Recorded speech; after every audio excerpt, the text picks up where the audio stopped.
That when one is given, the other we are calculating. Now let us take the reverse one so that it will be still more clear to you.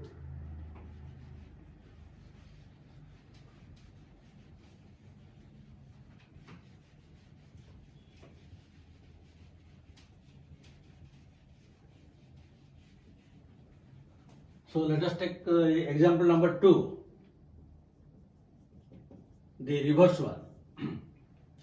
Now suppose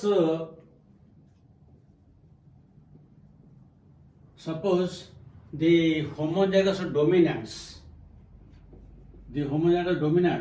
they are present in 36%, and the homozygous recessive, they are present in 16%, and the heterozygotes AA, they are present in 48%. That means the percentage of homozygotes dominant, recessive and heterozygous are given. Then calculate the frequency of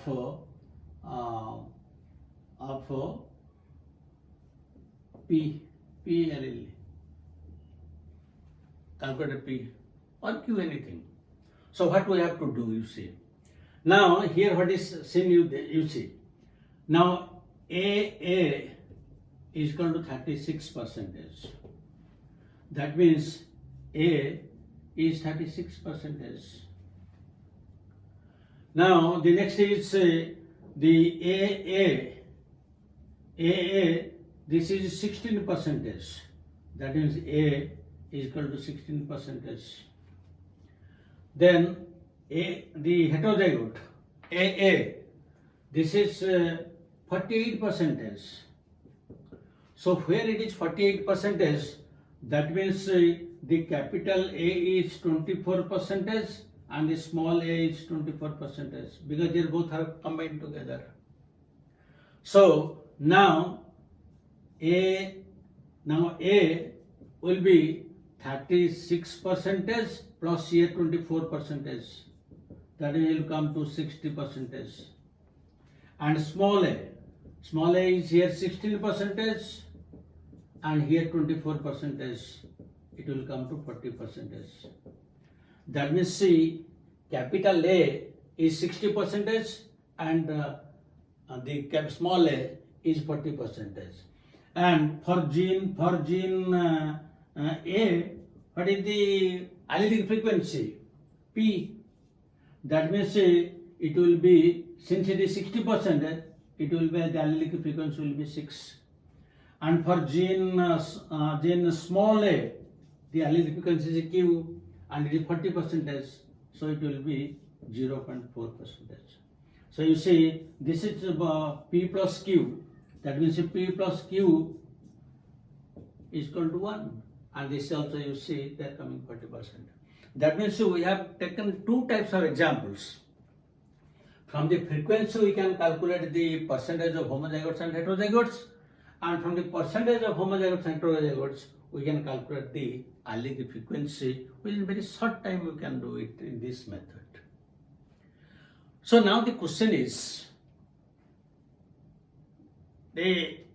how if the equilibrium, the Hardy-Weinberg equilibrium, as long as it remains constant, evolution cannot take place. Then how the evolution is taking place? Actually, it is taking place when this Hardy-Weinberg equilibrium is upset, when they disturbed, then evolution is taking place. That means Hardy and Weinberg, they put for certain conditions, certain assumptions that the population should be very large. Why he put this assumption?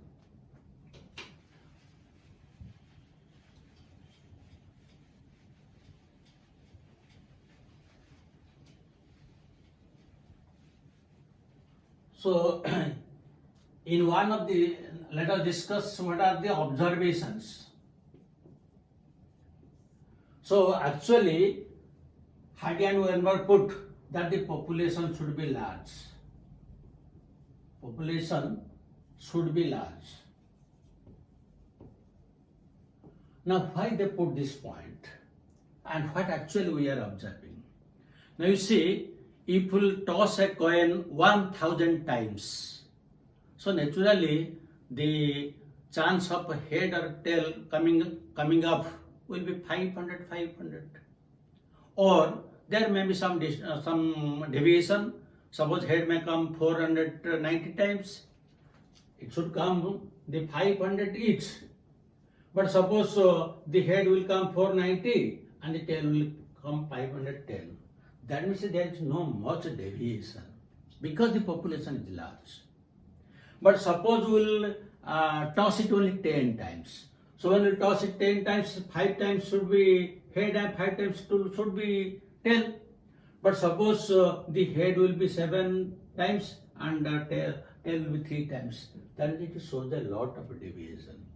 That is why Hardy-Weinberg they put for that assumption that only when the population is large, then only it is possible. In small population, only there will be deviations.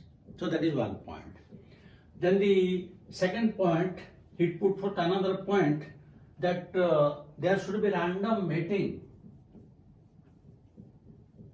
There should be a random mating. This point also he put forth in one of the assumptions. But this is always not possible. When the mating takes place, it depends upon the health of the two organisms. It depends upon their mentality. It depends upon the external appearance.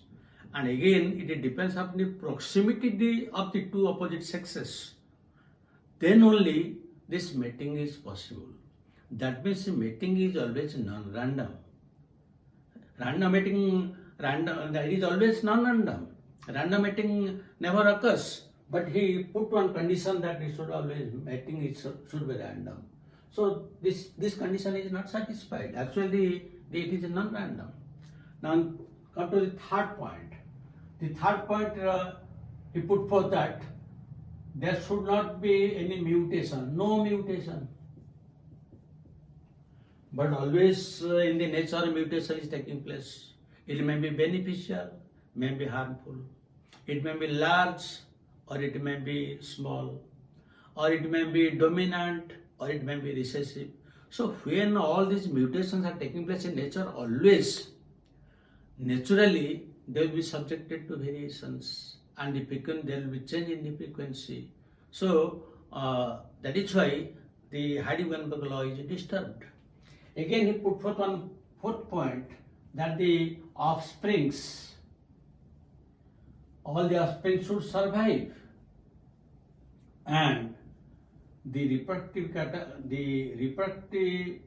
capacity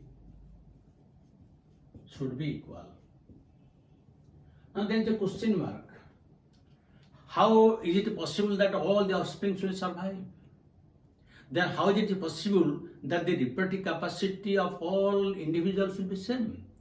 Because the reproductive capacity depends upon several factors, upon health, nutrition, so many things depending upon that. So again, it is not possible. That is why the Hardy-Weinberg law is upset, it is disturbed, and that is why evolution is taking place. Because as long as it remains constant, evolution is not possible. So because of this upset in the equilibrium, evolution taking place. Besides this, there are certain factors which affect the Hardy-Weinberg law.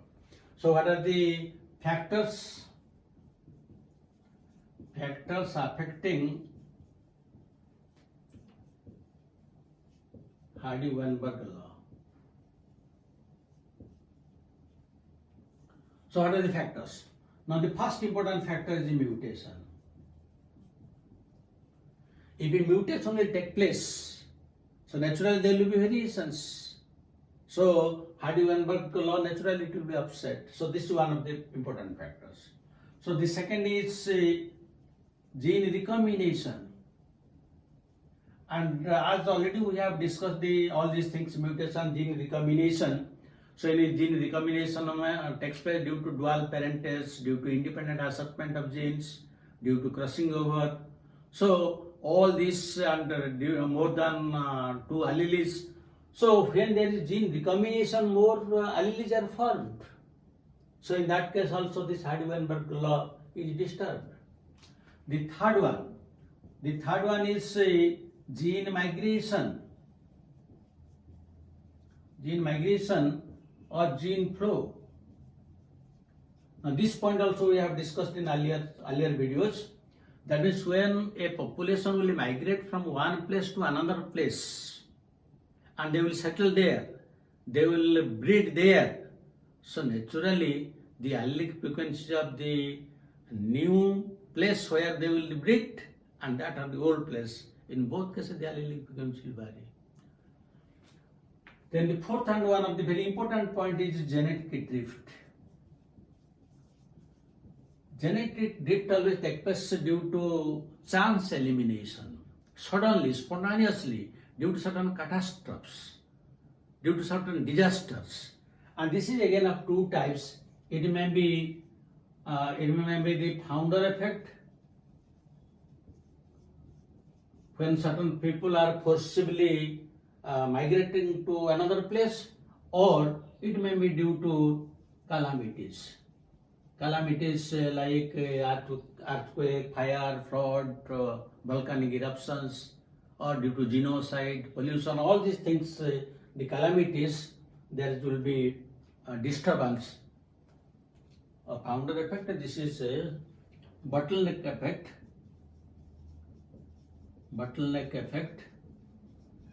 And this takes place due to calamities.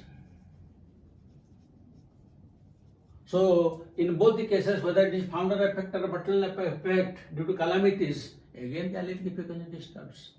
And the fifth and most important point is natural selection. If a nature will select only the advantageous ones, not others, then also the Hardy-Weinberg law doesn't hold good. So this is all about the Hardy-Weinberg law. I hope your concept is very clear, but I will give you now two questions so that very easily you will be able to answer after going through the video. So let us discuss the questions.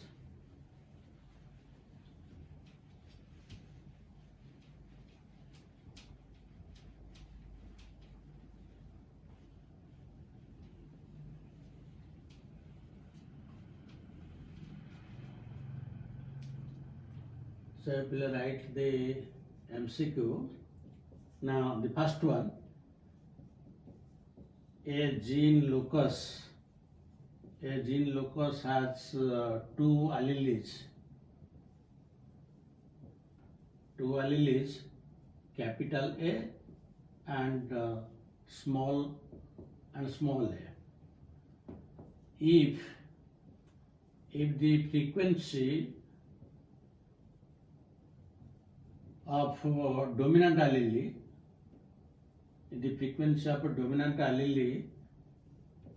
A is 0.4, then what will be the frequency of homozygous dominant,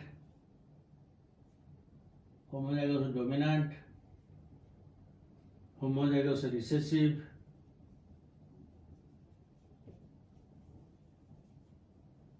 and heterozygotes in the population.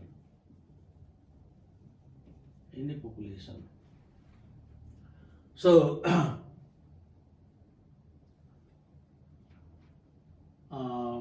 first choice is 0.16 AA, 0.36.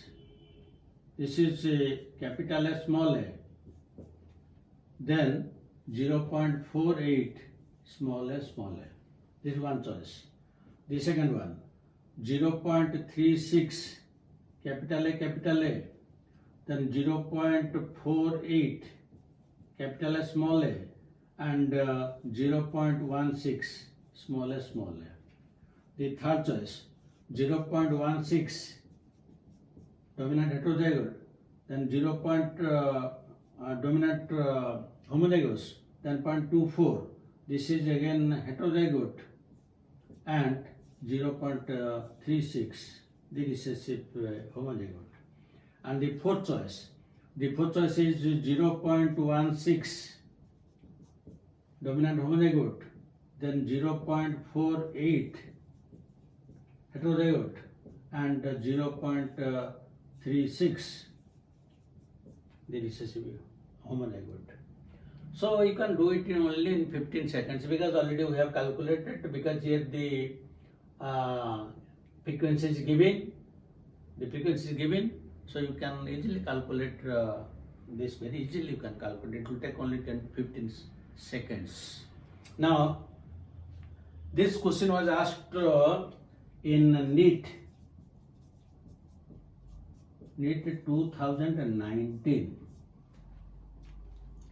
Then I will give another question that was asked in AIMS.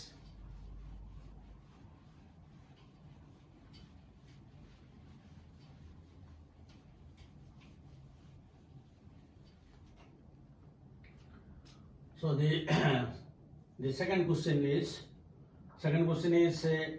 at a particular locus,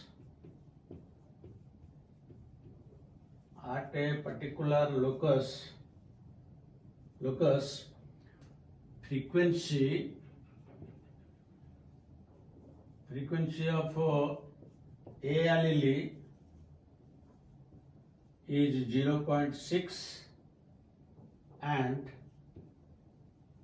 that of A allele is 0.4. Then what would be the frequency of heterozygotes in a randomly mating population of equilibrium?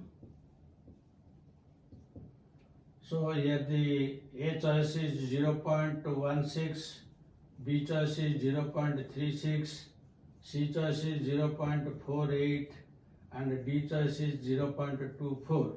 And this question was asked in AIMS 2014.